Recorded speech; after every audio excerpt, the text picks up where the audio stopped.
वेश्या, call girl, जिस्म फरोशी, देह का व्यापार करने वाली औरतों का नाम सुनते ही हमारे समाज में उनके बारे में लोगों की अलग अलग धारणाएं होती हैं। समाज में इनको अलग अलग नाम की उपाधि दी जाती है। क्या समाज में रहने वाले लोगों ने कभी इनकी कहानी जानने की कोशिश की? आखिरकार कौन सी ऐसी मजबूरी होती है जिसके कारण ये अपने जिस्म को बेचने के लिए तैयार होती है? आज की वीडियो में जिस कहानी की चर्चा होगी, अक्सर कर ऐसी कहानियों को हम फिल्मों में देखते हैं जिसमें दिखाया जाता है कि कैसे लड़कियों को कुछ दरिंदे चंद पैसों के लिए जिस्म फरोशी करने वाले लोगों को बेच देते हैं। वेश्यावृत्ति के कारोबार करने वाले लोग मासूम लड़कियों को तरह तरह की यातनाएं देकर उन्हें जिस्म फरोशी के कारोबार में धकेल देते हैं, परंतु फिल्मों में उन लड़कियों को बचाने के लिए हीरो अपनी पूरी जी जान लगा देता है। मजबूर और लाचार लड़कियों को वेश्यावृत्ति के दलदल से बाहर निकाल लेता है। आज की कहानी भी एक ऐसे ही सच्चे नायक की है जिसने अपनी समझदारी और सूझबूझ और हिम्मत के चलते वेश्याओं के कोठे से कई लड़कियों को आजाद कराया। जानेंगे आज की वीडियो में सेक्स रैकेट में फंसी कुछ मजबूर लड़कियों की कहानी, जो आपको सोचने पर मजबूर कर देंगी। दरअसल ये सच्ची कहानी सबीना की है। सबीना पश्चिम बंगाल के 24 परगना जिले के एक गांव की रहने वाली थी। आबादी में कम होने की वजह से गांव के ज्यादातर लोग गरीब थे, इसलिए गांव के लोग मेहनत मजदूरी कर अपने परिवारों का पेट पालते थे।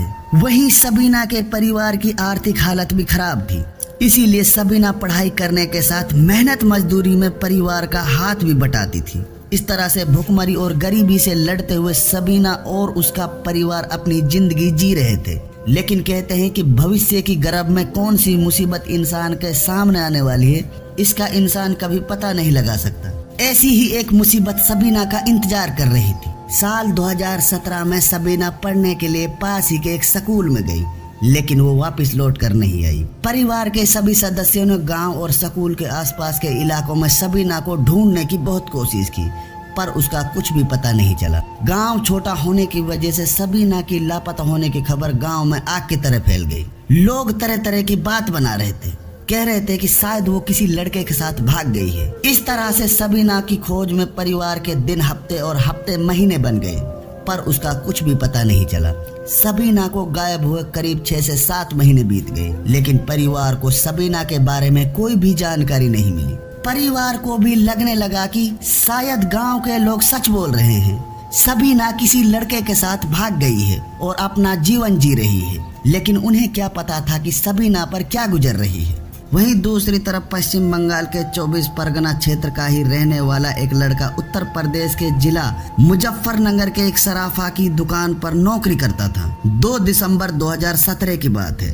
सराफा मालिक ने उस लड़के को मुजफ्फरनगर से मेरठ के सराफा बाजार में किसी काम से दुकान पर भेज दिया, लेकिन उस लड़के को सराफा बाजार में जाने के लिए कबाड़ी बाजार से होकर गुजरना था, जिसे मेरठ का रेड लाइट एरिया भी कहा जाता है। जैसे ही वो रेड लाइट एरिया से गुजर रहा था तो उसने देखा कि दुकानों के ऊपर कोठे बने हुए हैं और उन कोठों से बहुत सारी सुंदर लड़कियां छोटे कपड़े पहने हुए नीचे की तरफ झांकते हुए लोगों को अपने हाथों से अपने पास बुलाने के लिए इशारे कर रही थी। वहीं पर वो लड़का खड़ा होकर इन सभी लड़कियों का ये तमाशा देख रहा था और उसके मन में भी उस कोठे पर जाने की इच्छा जागने लगी। जैसे ही लड़का कोठे पर लड़कियों को देखते हुए ऊपर की तरफ जाने लगा तो तभी अचानक उसकी नजर सबीना पर पड़ी। रिश्ते में बहन लगने वाली सबीना को देखकर वो लड़का हैरान और परेशान हो गया, क्योंकि उसे भी पता था कि करीब 6 से 7 महीने पहले सबीना गांव से अचानक गायब हो गई। जैसे ही सबीना की नजर कोठे पर खड़े लड़के पर पड़ी तो उसकी आंखों से आंसू निकल आए। मायूस सबीना ने समय गंवाए बगैर उस लड़के को इशारा कर रुकने के लिए कहा और तुरंत अंदर से एक कागज में कुछ लिखकर उस लड़के की तरफ फेंक दिया। लड़के ने जब उस कागज को उठाया तो उसमें लिखा हुआ था कि रात के करीब 8 बजे तुम मुझसे कस्टमर बनकर मिलने के लिए कोठे पर आ जाना, वहीं पर मैं तुम्हें अपनी कहानी बताऊंगी। इधर सबीना का भाई कागज को पढ़ते हुए मेरठ के सराफा बाजार की उस दुकान पर चला गया जहां पर उसे काम था, लेकिन उसके मन में सवालों का तूफान बार बार उठ रहा था। आखिरकार सबीना 6 महीने से गांव से गायब होने के बाद मेरठ कैसे पहुंची और इतने छोटे कपड़ों में वो इस कोठे पर क्या कर रही है। ऐसे कई सवाल थे जो सबीना के मुंह बोले भाई के मन में उठ रहे थे, लेकिन उनका जवाब केवल रात 8 बजे सबीना से मिलने के बाद ही मिल सकता था। मेरठ के सराफा बाजार में काम पूरा करने के बाद उस लड़के ने मालिक से कहा कि मालिक मैं थोड़ा लेट हो जाऊंगा, इसीलिए आज मैं काम पर नहीं आ पाऊंगा। इस पर मालिक ने कहा कि ठीक है, तुम कल काम पर आ जाना। सबीना के मुंह बोले भाई की मालिक से बात होने के बाद अब उसे इंतजार था रात के 8 बजे का। जैसे ही रात के 8 बजे तो वो तुरंत मेरठ के कबाड़ी बाजार वाले कोठे पर सबीना से मिलने के लिए पहुंच गया। जैसे ही वो कोठे की सीढ़ियों से ऊपर चढ़ रहा था तो छोटे कपड़े पहने हुए महिलाएं उसे अपनी तरफ बुला रही थी। इन सब महिलाओं को छोड़कर वो लड़का सबीना को ढूंढते हुए आगे बढ़ गया। तभी उस लड़के ने देखा कि कमरे के अंदर एक औरत के चारों तरफ सुंदर लड़कियां बैठकर छोटे कपड़े पहने हुए मेकअप कर रही थी। दरवाजे पर लड़के को खड़ा देखकर उस अधेड़ उम्र की औरत ने अपनी भाषा में उस लड़के से पूछा तो उस लड़के ने जवाब में सबीना की तरफ इशारा कर दिया। सबीना उसे लेकर अपने कमरे के अंदर चली गई और अंदर से दरवाजा बंद कर दिया। दरवाजा बंद करते ही सबीना अपने मुंह बोले भाई के गले लगकर जोर जोर से रोने लगी।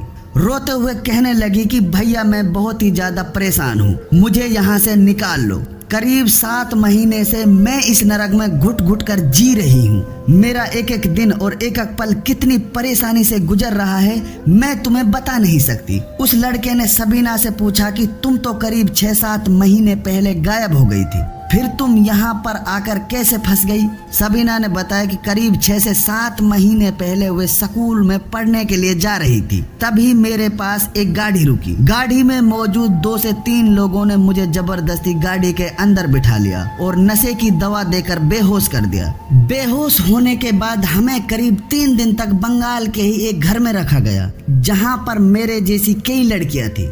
जब हम उन लोगों से कुछ पूछते तो बदले में वो सारे हमारे साथ बलात्कार और हमें बुरी तरह से पीटते थे। ज्यादा शोर मचाने की वजह से वे फिर से हमें बेहोशी की दवा खिलाकर बेहोश कर देते। मेरठ आने से पहले भी हम सभी लड़कियों को बेहोश किया गया था। जब मेरी आंख खुली तो मैंने अपने आप को इस कोठे पर पाया।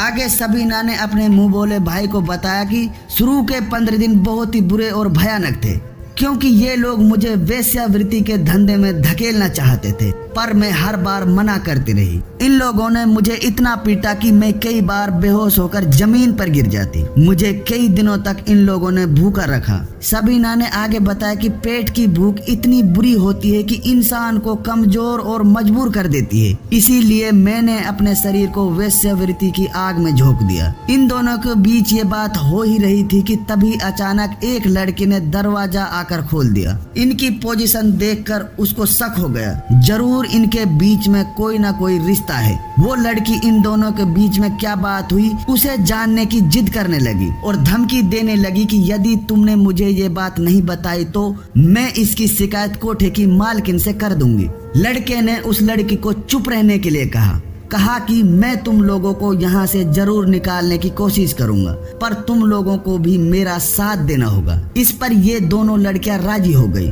कुछ देर बाद वो लड़का वहाँ से चला जाता है, परंतु इस लड़के ने इन लड़कियों की सभी बातों को फोन के अंदर रिकॉर्ड कर लिया। इसके बाद सबीना का मुंह बोला भाई मेरठ के सराफा बाजार की उस दुकान पर चला गया जहां पर एक दिन पहले काम किया था। काम करने के दौरान वहीं पर उस लड़के की जान पहचान एक नौकर से हुई थी। उसने उस नौकर को सारी बात बताई, कहा कि मेरी बहन से मेरठ के कबाड़ी बाजार वाले कोठे पर वेश्यावृत्ति का धंधा जबरदस्ती कराया जा रहा है। मैं अपनी बहन को उस दलदल से निकालना चाहता हूँ। इसके बाद ये दोनों लड़के मेरठ के एंटी ह्यूमन ट्रैफिकिंग यूनिट थाने पहुंचकर अपने मोबाइल द्वारा रिकॉर्ड की गई सबीना की सारी बातों को पुलिस वालों को सुनाया। इन दोनों लड़कों की बात सुनकर पुलिस तुरंत एक्शन में आ गई। उस समय मेरठ के एसएसपी मंजिल सैनी के आदेश पर डीएसपी संजीव देसवाल थाना SHO रश्मि चौधरी के निर्देश पर एंटी ह्यूमन ट्रैफिकिंग यूनिट की एक टीम का गठन किया। पुलिस की इस टीम ने मेरठ के कबाड़ी बाजार वाले उन सभी कोठों पर छापेमारी की जहां पर लड़कियों से जबरदस्ती वेश्यावृत्ति का धंधा करवाया जा रहा था और सबीना के अलावा ऐसी बहुत सारी लड़कियों को आजाद करवाया। पुलिस की टीम ने उन सभी दलालों और कोठे के मालिकों को गिरफ्तार कर लिया जो इस सेक्स रैकेट को चला रहे थे। इसके बाद पुलिस उन सभी लड़कियों को थाने लेकर आ गई और उनसे पूछताछ की। पूछताछ के दौरान इन लड़कियों की जो कहानी सामने आई उसे सुनकर पुलिस वालों के अलावा थाने में मौजूद सभी लोग भावुक हो गए और आंखों से आंसू निकलने लगे। इसके बाद पुलिस ने सबीना के परिवार से बात की और सबीना को उनके हवाले कर दिया। सबीना अपने परिवार के साथ हंसी खुशी अपना जीवन जी रही है, लेकिन जब भी वो अपनी जिंदगी के उन पलों को याद करती है तो आज भी उसकी रूह कांप जाती है। मेरठ के इन कोठों के अंदर ऐसी बहुत सारी कहानी दफन है जिन्हें आज तक दुनिया के सामने इन वैसी दरिंदों ने आने ही नहीं दिया। इन कोठों की दरों दीवारों पर न जाने कितनी औरतों ने अपनी कहानी लिखने की कोशिश की, लेकिन इन जालिमों ने हैवानियत के काले कपड़े से उन सभी कहानियों को मिटा दिया। ऐसी ही एक कहानी बांग्लादेश के बागरा जिले की 19 वर्षीय लड़की की है। इस लड़की की कई साल पहले शादी हो चुकी थी और इसके 1 साल का बेटा भी था। वैवाहिक जीवन में अनबन के चलते ये लड़की अपने पति से दूर रहती थी। करीब 1.5 साल पहले वो अपनी सहेली के साथ बाजार घूमने चली गई। अंधेरा होने की वजह से तारापुर बॉर्डर के पास रास्ता भटक गई। तभी उसकी मुलाकात एक दलाल से हुई। उस दलाल ने अपनी बातों में फंसाकर उसे नौकरी का झांसा देकर मुंबई ले आया और मुंबई में इस लड़की को वेश्यावृत्ति करने वाले लोगों को बेच दिया। इस लड़की से ये लोग वेश्यावृत्ति का धंधा करवाने लगे। समय बीतता गया। इसके बाद इस लड़की को दिल्ली के एक कोठे पर भेज दिया। यहाँ से भी एक दलाल ने उसे मेरठ के कबाड़ी बाजार के कोठे पर भेज दिया। इस दौरान इस लड़की को 3 बार बेचा और खरीदा गया। तब से कबाड़ी बाजार स्थित गंगा थापा के कोठे पर इससे देह व्यापार कराया जा रहा था। एक दिन उसने एक कस्टमर को अपनी पूरी कहानी सुनाई। वह कस्टमर इसकी कहानी सुनकर इमोशनल हो गया और कहा कि मैं तुझे इस वेश्यावृत्ति की दलदल से बाहर निकालने का वादा करता हूँ। कुछ दिन बाद वो लड़का कुछ पैसे लेकर उस लड़की को बाहर घुमाने के लिए ले गया और तुरंत उसने उस लड़की को थाने में ले जाकर सारी हकीकत पुलिस को बता दी। पुलिस ने तुरंत उस लड़की को इन हैवानों से मुक्त कराया और बांग्लादेश उसके परिवार के पास पहुंचा दिया। लेकिन उस लड़की के परिवार को इस बात से अनजान रखा गया कि वे हिंदुस्तान में किसी कोठे पर थी। ऐसी कहानियां केवल सबीना, पूजा और लक्ष्मी की नहीं है, बल्कि ऐसी न जाने कितनी लड़कियां हैं जिन्हें अपहरण कर और नौकरी का झांसा देकर जबरदस्ती उनसे वेश्यावृत्ति का धंधा करवाया जा रहा है। वे आज भी इस उम्मीद पर जीवित हैं कि शायद कोई फरिश्ता आएगा और हमें इस वेश्यावृत्ति के दलदल से बाहर निकालेगा। कुछ लड़कियां तो ऐसी होती हैं जिन्हें ये दरिंदे बचपन में ही उठाकर उन्हें एक नए नाम के साथ वेश्यावृत्ति के धंधा करवाते हैं। कुछ ऐसे सौतेले सगे माँ बाप और रिश्तेदार भी होते हैं जो मासूम लड़कियों को चंद पैसों के लिए इन दलालों को बेच देते हैं और उनकी जिंदगी बर्बाद कर देते हैं। लेकिन आज हम उन लोगों को दिल से सलाम करते हैं जिन लोगों ने न जाने कितनी लड़कियों को इस वेश्यावृत्ति के दलदल से बाहर निकालने में मदद की है। वो सचमुच में सुपर हीरो हैं। आज के वीडियो में बस इतना ही। यदि आप चैनल पर नए हो तो हमारे चैनल को सब्सक्राइब करें। वीडियो अच्छी लगी हो तो वीडियो को लाइक और शेयर करें। चलिए मिलते हैं एक नई कहानी के साथ एक नए वीडियो में। शुक्रिया।